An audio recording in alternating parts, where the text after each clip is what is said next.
Agent Studio has lots of different tools, and today we're talking about the router tool. This is a tool that allows us to either use AI or specific conditions like if, and, or statements in order to route actions inside of our agents inside of Agent Studio to the right place. So we can get contacts to the right agent, execute multiple agents depending on different conditions, and so much more. Let me show you how it works. So here we have a lead qualifier agent, which I built and has 3 distinct steps. First, a lead is tagged in order to start this workflow. Second, we have a triage agent, which designates if this is a hot lead, a maybe lead, or a lead that's not a fit. And then we have 3 different agents to handle the lead based on which path they went down. The router tool is what we're talking about today, and this is what is processing if this lead is a hot lead, a maybe lead, or not a good fit. Now, if we're building a new agent from scratch, let's say we're using an AI agent like this, we will automatically have the router built in. And when we click on the router tool itself, we can designate how the router behaves between 2 different types of routers, an AI router or a conditional router. Now, if you already have an AI agent and you want to add the router tool, you can always do that by just clicking add tool and then clicking router, and it will add the router to the tool. You can only have 1 router per AI agent, but you can have multiple routers on a sequential node, and we'll talk about that in a second. So before we go over that, let's talk about how the router actually works. In this case, with our lead qualifier agent and their specific step, which is our triage agent, we have our router set to AI router. This can designate whether our lead is hot, a maybe, or not a good fit. Now you'll notice with this AI router, there's no prompting or anything that goes with this. And that's kind of the point. There's prompting that goes on in the background with our AI router, which talks with whatever else is happening in its step, for example, in this case, our triage agent. And as long as we have enough prompting between our different tools, it can figure out how to send the leads to the right place. For example, in this agent tool, we have in our prompt letting it know that it is a qualification agent. And as it goes through this entire prompt that we wrote here, at the very bottom, we have hot lead, interested or not urgent, or not a good fit. Now you'll notice we don't have exactly hot lead in the exact format that we had before as all uppercase hot underscore lead, like the sort of actual value. Now we don't need that with our AI agent. Since we have AI, it can dynamically pick which one is correct. However, it can be really helpful to include what the names of your router steps are so your agent knows where they're going. So in this case, we have hot lead, maybe lead, and not a good fit set up as well, just for some redundancy. But remember, your AI routers don't have any prompting, and they don't technically need any prompting as long as you have the intents written out correctly and then include references to them across the rest of your workflow. Now, the AI router step does use tokens, and you can learn a little bit more about that at the help doc for the router itself.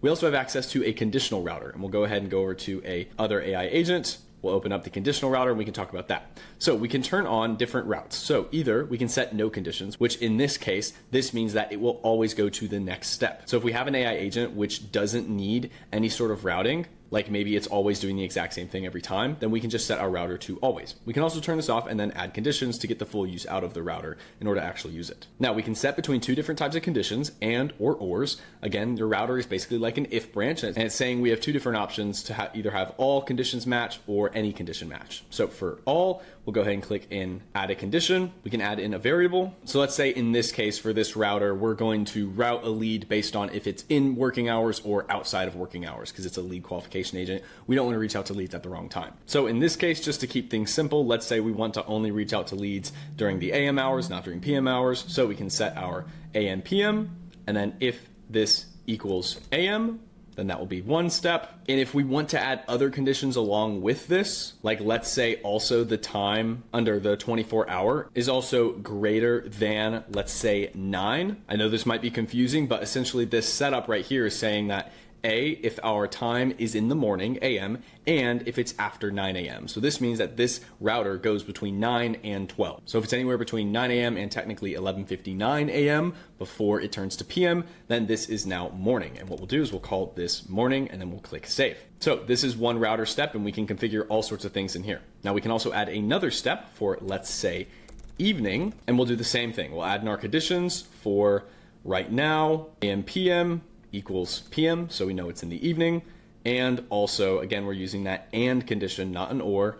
We're also using our and. Right now, 24-hour time is less than 5. So that way we are before 5 p.m. That is how we have this router set up. So you can make some pretty complex if and or statements using our router, but that can always be helpful. And then we can go ahead and click save. And now, once you see that our router is added to our agent, we can go ahead and designate different actions depending on where it's going. So if we want to add an action for the morning, we'll add AI agent.